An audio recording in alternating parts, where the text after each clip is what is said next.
Welcome to Fun and Games Side Quests. Every episode is a different host sharing a video game they love and why they love it. Hi there, I'm Geoff Moonen, actor, gamer, and one of the two hosts of Fun and Games podcast, which releases on this stream every other Friday as part of the larger Certain POV network. And today I wanted to talk about one of my favorite video games of all time, Castlevania Symphony of the Night, first released for PlayStation 1 by Konami in 1997. Symphony of the Night stands as a very interesting title, whether as a fulcrum point or a pivot or a frontier, however you want to think about it. We'll get into that later. The game was directed by Toru Hagihara, who was the director of Rondo of Blood, of which Symphony is a direct sequel, despite the fact that Rondo of Blood did not really have a coherent Western release, only the extremely watered-down Dracula X for the Super Nintendo. The more well-known name behind this game is Koji Igarashi, who served as assistant director and one of the scenario writers. He'd go on to produce the next 10-plus years of Castlevania releases, and a lot of those ideas started right here in Symphony of the Night. Symphony stands as one of the shining examples of a Metroidvania, a sort of gated, non-linear adventure that has had many developments and continues to be a fertile bed for game development to this day. Despite the fact that Symphony of the Night is one of the reasons why it is a Metroidvania, and the similarities that Symphony and Metroid have that help solidify the genre, a large part of Symphony's inspiration lie in The Legend of Zelda, A Link to the Past in particular, Igarashi himself citing the focus on exploration and defining the thing that unlocks the next area. I first played it because one day back in 1998, my older brother was at Blockbuster and wanted to rent Blood Omen: Legacy of Kain, a completely different PS1 game about vampires and monsters with Zelda influences and very notable voiceover. He couldn't remember the title, only that it had vampires. And honestly, the stormy castle silhouette on Symphony's cover ticked that box way better than Blood Omen's does. I don't remember at what point during that rental exactly Symphony of the Night got its claws into me, but they've never let go. Symphony was my first Castlevania game, which was pretty handy for me because it does stand as the fulcrum between the classic Castlevanias that came before and the Metroidvanias that followed.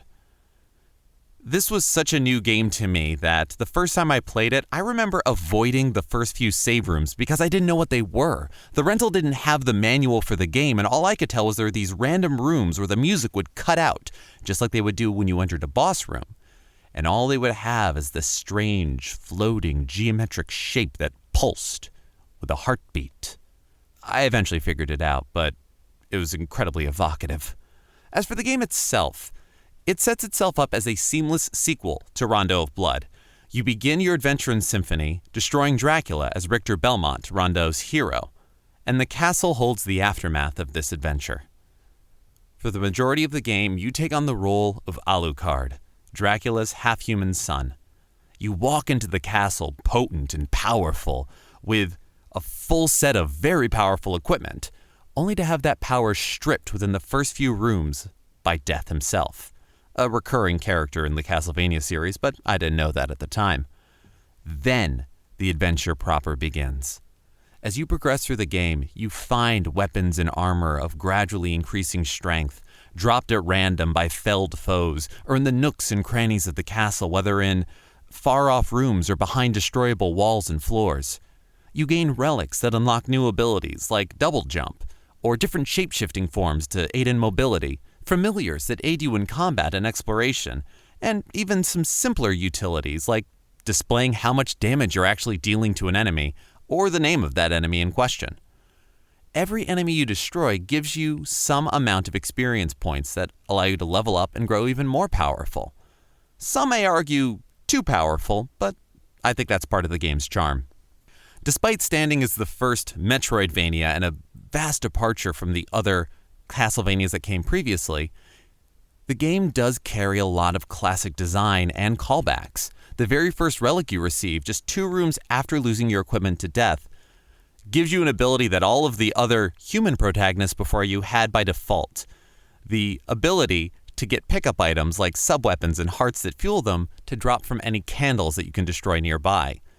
While this feels a little arbitrary, this does set up the notion of exploration and growth brilliantly, without it being a thing you have to think about. Every time you defeat a boss, they drop a little Technicolor potion that would refill your life and even raise your HP max by a little bit. This bridged RPG design for level ups, as well as the boss orbs that would drop at the end of regular classic Castlevania levels after you defeat the boss. Although these HP max ups definitely contribute to the easier difficulty of Symphony of the Night. Areas of the castle resemble previous iterations. The opening of Symphony of the Night's castle is a fairly open interpretation of the very first level of Castlevania, complete with a healing food item exactly where you'd find it on the NES. With these classic stage remixes, they also brought some of the classic traps like spikes and collapsing ceilings. But since this is a bit more of an RPG rather than a side-scrolling adventure game, they wouldn't result in instant death, just massive damage. But this is the only game I can think of, Castlevania or otherwise, that allows you to get revenge on spikes, thanks to the spike breaker armor you can find later on. Several of the relics that are required for the best possible ending of the game were the same 5 pieces of Dracula you had to collect in Castlevania II: Simon's Quest, and you receive them from defeating 5 bosses that are updated versions of the original Castlevania 1 bosses. Now, there was another Castlevania game on NES, Castlevania 3, which was Alucard's first appearance. The other playable characters from that adventure show up as bosses later on, in sort of an oblique way. And to top it all off, during any one of these games during every single one of the endings in this game, you look upon the castle ruins from a cliff, just like you do in the classics. All of this cool history and stuff being said, the game just feels good to play. In a lot of other action games, I'd normally hold down a run button or spam the dash button or otherwise fiddle with ways to move faster.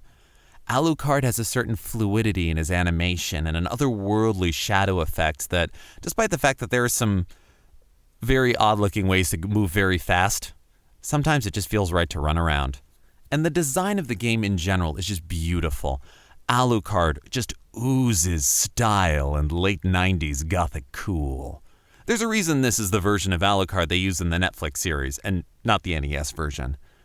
The monsters you face come in all shapes and sizes with varying patterns, movement styles, and carry the anachronistic hodgepodge that I just delight in throughout the whole Castlevania series. Now, a lot of design ideas in the game are a little haphazard. There's a rudimentary magic system.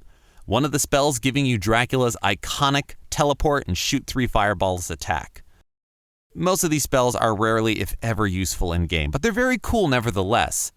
There are no obstacles that require their usage, and the only magic spells that consume MP that I would find myself using are the dash abilities for Alucard's bat and wolf forms. I didn't really get into exploring the spells except for the sake of completion, but my favorite spell of all of them is Dark Metamorphosis. True to Alucard's half-vampiric nature, blood is something that is within the game, that you can interact with, that you could take or leave. Dark Metamorphosis would temporarily allow you to drink blood to regain health. Of course, the enemy had to bleed for it to have any effect. Can't exactly draw blood from a bone. There's an early enemy called the Bloody Zombie that just high-pressure sprays blood and screams with every hit, telegraphing the existence of blood without giving you any connection as to why. Any other blood effect from an enemy just kind of goes along with all the other particle effects that happen. So while it's not hard to find, you do have to look for it. You do have to choose to engage with it.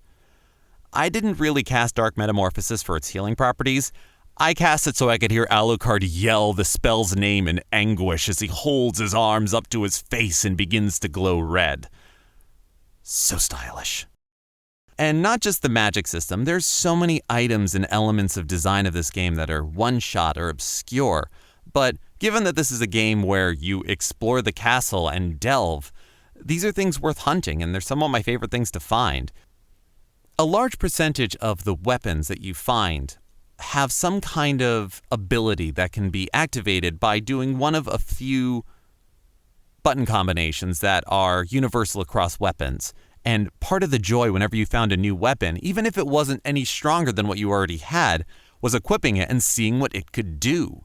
Sometimes it would just be an interesting particle effect when you swiped, and other times it'd be things like the Sword of Dawn, which would summon spectral warriors, the Jewel Sword, which would summon small amounts of coin and raise your chances of turning enemies into sellable gems, the Fist of Tulkas, which gave you a fireball attack, and all kinds of others, things like the Shield Rod, which utterly could break the game in the right combination. And one of my favorites out of all of them was the Muramasa. Muramasa wasn't activated with any sort of button combination. It was simply described as a bloodthirsty sword, which indirectly meant it would ever so slightly, ever so slowly grow stronger with every foe you killed that bled. Now, there's no experience bars to this or any progress to it, but I definitely passed casual hangout time in my dorm room freshman year of college, just not even looking at the screen, just talking to friends and mindlessly slashing at the endlessly spawning mermen in the castle entrance, because I wanted to see how strong it could get. I still have that save file. I should check that. There'd be other interesting little rooms and corners that had nothing to do with items. In the Royal Chapel area, there was a small confessional room that had no items, no fights, no enemies. But if you sat in either of the chairs, a ghost would appear and sit in the other. If you sat in the priest's chair, a woman would come to confess. If you sat in the confessional chair, a priest would arrive. Sometimes they did what you would expect, whether confessing and thanking you or absolving you of your sins. But other times, they'd laugh, close the curtain, and stab you. There's nothing that came out of that, but I spent way too much time having fun with it. And these are the things that I love about the game. They contribute to a title worth exploring and returning to again and again. Part of the rough edges on the game are due to the fact that 1997 was a time when we were really catching up to the idea that a good localization can really make a game great. And Symphony of the Night's script was localized by Jeremy Blaustein, who also brought us a localization for the original Metal Gear Solid, so thank you, Jeremy. You can thank him for the iconic line, "What is a man? A miserable little pile of secrets." Itself a reference to the French novelist André Malraux. True, Malraux's words came over a century later, but if you're playing Castlevania for historical accuracy, there's not much I can do for you. But that localization is brought to meme-tacular life by the voice acting. Several members of the cast did appear in other games at the time, including Tekken, Time Crisis. The voice of Dracula was the voice of Harry Mason, the protagonist for Silent Hill. Robert Belgrade, the voice of Alucard on the PS1 version, did get to sort of spiritually reprise the role in Bloodstained Ritual of the Night as OD, the librarian vampire. And also, David Hayter from Metal Gear Solid was a character in that game. Interesting. And I can't get through this without talking about the music from Symphony of the Night. Even if you never play the game, you can enjoy this spectacular soundtrack that utilizes a few remixes of previous titles, but the vast majority of it is new, composed by Michiru Yamane. This was only her second Castlevania title, but she would go on to compose music for all of Igarashi's Castlevania games and contribute to Bloodstained's soundtrack as well. That partnership began here. Unique to the original PS1 release of the game are two tracks, a bonus track called Dracula's Castle that you can only access if you put the actual CD itself into a CD player and play track 2. Don't play track 1. Any PS1 game's track 1 is just computer data, and you could ruin your speakers because of all of the weird dial-up internet computer noises that translate. And in fact, at the beginning of Dracula's Castle, you have Robert Belgrade warning you that this is a PlayStation Black Disc. Cut number 1 contains computer data. A little late to be warning us, but what can you do? I think I first discovered that track during one of the many long car trips my family would make from New Jersey to Vermont and back to visit family. I'd bring my Discman, some music CDs, as well as some PlayStation 1 games to play at my cousin's house. So I've definitely a few times put the discs in there to see if they had soundtracks, and I think I first heard it there. The other unique track is the credits song, I Am the Wind, which I don't think appears in later titles because of licensing issues, because it does have a vocalist. And that vocalist, this is only one of her 2 video game singing credits, Cynthia Harrell. And her other video game singing credit, the title song for Metal Gear Solid 3, Snake Eater. What I'm saying here is I love Symphony of the Night and Metal Gear Solid, and when Psycho Mantis and Metal Gear told me that I liked Castlevania before the fight, it felt very well earned, and my brother and I both had a minor freak-out moment. It was great. Now, Symphony of the Night is one of those games that nowadays is spoke of in hallowed tones and is well loved, but it's easy to forget that this game was released within weeks of Final Fantasy VII. The world didn't want pixel graphics. They didn't want 2D. They wanted sweeping, cinematic 3D games. And the only noticeable 3D elements of Symphony of the Night are the opening and closing cinematics, which they outsourced, and even the team at Konami was disappointed with them. But the game has aged very well thanks to its light touch approach to 3D. There are 3D aspects throughout, but they're subtle. And while Final Fantasy VII's state-of-the-art graphics stay in 1997, Symphony feels a little more perennial. The game did eventually sell fairly well. It reached over 700,000 units after word of mouth spread about the game's quality. To compare, though, Final Fantasy VII sold 3 times as well as that within its first 3 days. But over 700,000 is enough to garner a greatest hits release, so I'd call that a win. And like I said, many of the game and map design ideas haven't aged fantastically. Some roadblocks are overly obtuse. The sheer glut and litany of redundant equipment is palpable. But part of what I love about the PlayStation 1 in general was how many ideas got thrown against the wall to see what stuck. And I'm very happy many game makers have learned well from the bold experiments of Symphony of the Night. Yes, it is a wonderful title. It's one of my favorite games, but it's full of little issues. I found a tweet by Takayuki Fuji, one of the musicians from Symphony's soundtrack, who went on record and pointed out that he didn't even tune his guitar on the take they used for the track The Tragic Prince. I can't unhear it, and now neither can you. I think the greatest summation of all of these wild frontier ideas can be summarized with the reverse castle. Hidden past the first gate of endings, the true villains reveal themselves, and another castle descends from the clouds, identical in structure to the castle you just spent hours exploring, only flipped vertically. Now, design choices that seemed purely aesthetic in the first castle now hold new secrets and dangers. Breakable passageways in the floor are now in the ceiling, and vice versa. There are far harder foes and challenges in every part of the reverse castle, no matter what direction you go. Some utilize these differences beautifully. What was once a long and steep flight of stairs in the Royal Chapel is now a track for cog-wheeled platforms for archers to pick you off from just out of reach.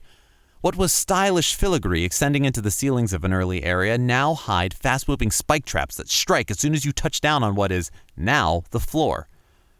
However, for every inspired choice, there's areas that are simply named reverse whatever the area was in the first castle. And several share the same music track, Final Toccata, which, while a beautiful track, don't get me wrong, it stands out in a game where up until that point, every area had its own unique music track that would start after you came in through the loading hallways that cut out the music for just that moment.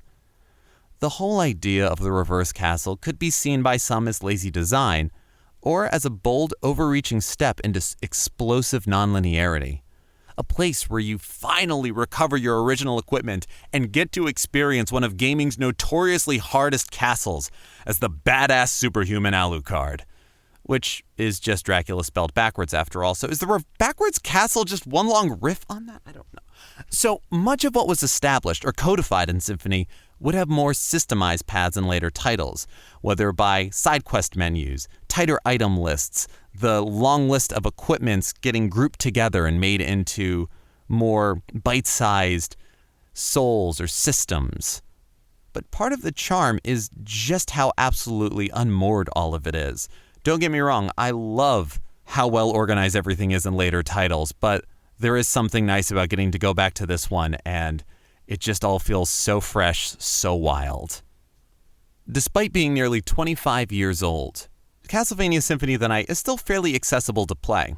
You can play it on the PlayStation 1. You can technically play it on the Saturn, but for all of the rough edges of the PS1, the Saturn's even rougher. You can play it on the PSP as an unlockable part of the Dracula X Chronicles. You can play it on PS3 and PS Vita as a digital PS1 classic. And probably most accessible is part of the Castlevania Requiem collection released in 2018 on the PS4. Now, That version of Symphony is built on the PSP version from Dracula X Chronicles, and that version rather infamously updated the script and voiceover. If that doesn't bother you, the game is still the same. It is a wonderful title, and if you're still missing those iconic lines and hammy over-the-top acting, there's YouTube. If you've never played Castlevania Symphony of the Night before, I do recommend giving it a try. It's one of the more accessible Castlevania titles, certainly of the earlier ones, and by word of mouth and what I can get from people, it still holds up even for those who have no nostalgia for it. And if you have played Symphony of the Night before, now's a great time to return, to go out this evening for pleasure. The night is still young. I'm Geoff Moonen. Happy gaming. Video games are a unique medium. They can tell stories. Immerse us in strange, fantastic worlds. Blur the very boundaries of our reality. But at the end of the day, video games are fun. Whatever fun is to you. I'm Geoff Moonen. And I am Matt, a.k.a. Stormageddon. And on Fun and Games, we talk about the history, trends, and community of video games. It's a celebration of all the games we play and all the fun we find within them. And there's so many more games out there. So we hope you'll share in that conversation with us. Fun and Games podcast with Matt and Jeff. Find us on certainpov.com or wherever you get your podcasts. And happy gaming. CPOV. certainpov.com.